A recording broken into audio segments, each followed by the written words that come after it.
laundering is one of those crimes that knows no borders. You can have a situation where corrupt activity happens in Zambia, but the process of cleaning the proceeds of that corruption can happen anywhere. It can happen through an investment in Zambia. It can happen through an activity in Malawi, or even as far as UAE. So what we want to produce at the end of this conference is probably a better partnership between countries. We want to promote this cooperation between countries, because this is something very important. So this is on the practical matters. Now, on the theoretical matters, what we want to produce also, it's a manual that would explain to each country what they have to do when it's about beneficial ownership. So the next steps for us will be to produce this manual here, and for us, because we are a global facility, we would like to use what has been done in that region in other regions, South America, Central America, but also Central Asia and Asia.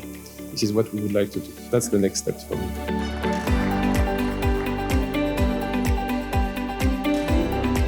If you have a weak system, mostly here we are talking of organized crime. So these criminals study countries as much as we want to prevent them from committing offenses.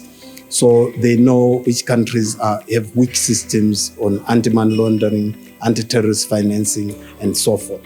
So if there's that weak point, that becomes a weak point for the whole region, because that's the point which is now used by criminals to infiltrate perhaps the financial sector, clean their money, and use that money as now legal tender instead of illegal tender.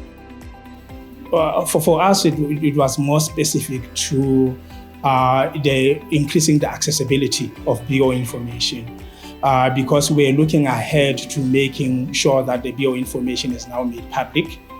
And we needed to learn from those countries that had already implemented such. And that's where we learned of the UK.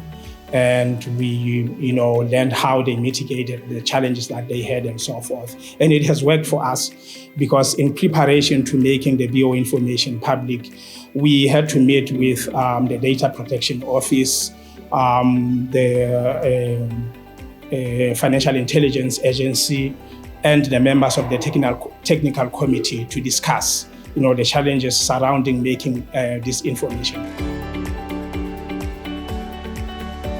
Based on when we received the legislative forms that introduced the BO registry, we were operating a manual register. And you agree with me, like with all manual registers, there are shortcomings and inefficiencies. However, since 2020, we have managed to roll out. We are in the process of rolling out an automated register for beneficial ownership, which we believe will help us reduce the inefficiencies that we've been facing, and also improve the accessibility of the register or the beneficial ownership information, especially to competent authorities.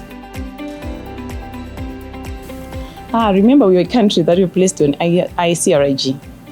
And from our experience, we introduced a new system that we didn't have, the beneficial ownership. So we have also learned the issue of inspections that we see other countries have introduced and are doing quite well in areas that relates to inspection and investigations.